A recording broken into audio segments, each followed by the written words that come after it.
Today we are discussing The Hunger Games, The Ballad of Songbirds and Snakes. It is the first Hunger Games movie since 2015 with Mockingjay Part 2, and it stars Tom Blythe and Rachel Zegler. 64 years before Katniss Everdeen won the Hunger Games, Coriolanus Snow mentors a District 12 girl ahead of the 10th annual games. Personally, I've been advocating for them to re-explore the Hunger Games universe for years now. I think there is so much potential with the Hunger Games concept, and the concept itself, I feel, is one of the best concepts in cinema history. At first, I was excited when they announced this movie. I had no idea Suzanne Collins wrote another Hunger Games book in 2020, but then the trailer was released and my skepticism skyrocketed. I was no longer excited for this film. I thought it was going to be crap.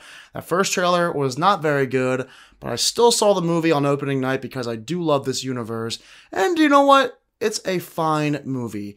It's by no means the best of the franchise, but it's solid for what it is, better than I was initially expecting, and I'm glad they chose to re-explore this universe. The immediate positive that comes to mind after my viewing are the performances, which are good across the board, and for Tom Blythe, an actor I've never seen before on the big screen, I thought he stole the show, especially as the leading man. I have to give him a lot of credit. I gravitated towards his screen presence and totally bought him as a younger Snow. Other standouts include Rachel Zegler, Viola Davis, and Peter Dinklage, despite not having much screen time. Something else I was very excited for, though, was seeing how they would bring us back into this universe since it's been 8 years. And this franchise is very popular, so I'm sure that this was something a lot of people were a little worried about in terms of how they would handle it. As far as the world building goes, I think it's on par with the original movies. Learning about Panem 10 years after the war, where Snow and his family stood amongst the crowd, and how far the games have come at this point in Panem's history, I think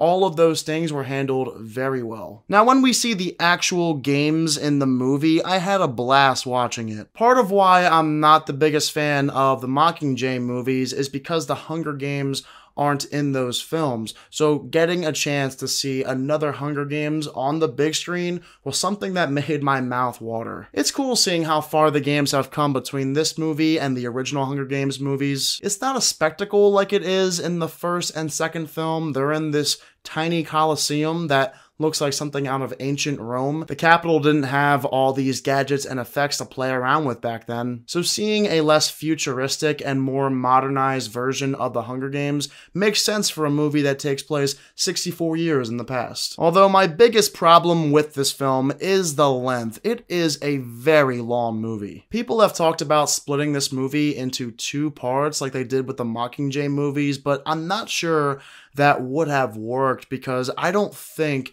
the popularity for this franchise is nearly as high as it was when the original movies were released. You also don't have the star power in this film that we saw in those original movies. So I do think that would have been too tough of a task. Either way, this movie is still very long, and there's too much downtime. Whenever they aren't focused on the games, I found myself getting bored, in particular during the movie's third act. The first 2 films in the franchise do it perfectly with the build-up, and then the finale is the Hunger Games. This movie chose to have the Hunger Games take place in the second act, and I guess you had to because that's how the book did it.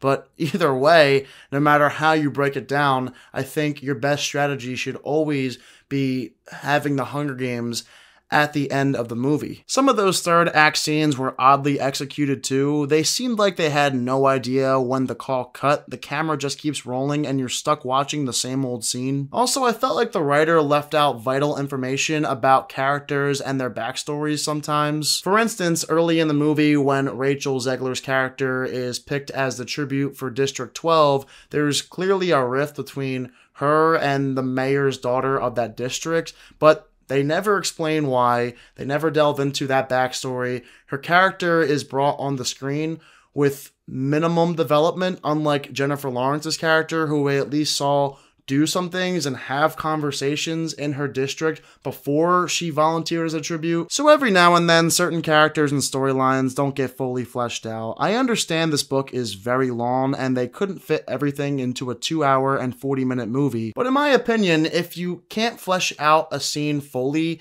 even with such a long runtime, just cut the scene out entirely and focus on the things that truly matter. Time period wise, I get this is taking place during the 10th Hunger Games, and therefore they try making it feel like the 1920s with their clothing and technology, but if this takes place in the future, why would they revert back to that style of clothing and technology?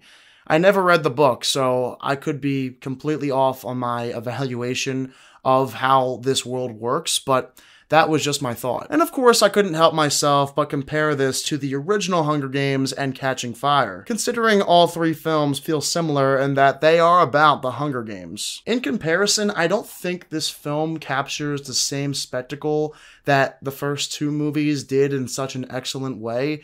Like I said, I had a solid time watching this new Hunger Games movie, but if you're going to go back to this universe, if it were up to me, I would have changed a few things. First and foremost, make the movie rated R. I'm sick and tired of the shaky cam. I'm sick and tired of not being able to see what's happening during the Hunger Games. Secondly, I think this would be better as a TV series so you could flesh out everything. Maybe make it an anthology show with every season focusing on a different Hunger Games and bring back other characters from previous seasons who won the Hunger Games. I think that would be really cool. And then you got to develop all the characters.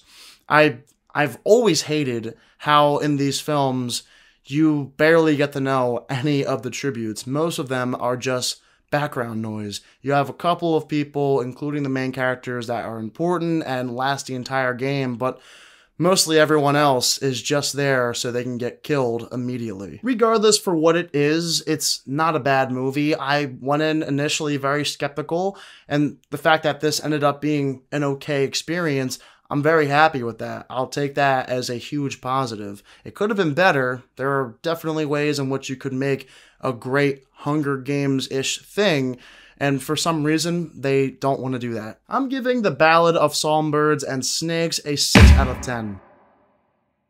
Alright guys, so what is your favorite movie in the Hunger Games franchise? Mine, along with most other people, is Catching Fire. That is the best one, but the first film is a close second. Let me know all of your opinions down below in the comment section, and of course, as always, thank you for watching this video, and I will see you all next time.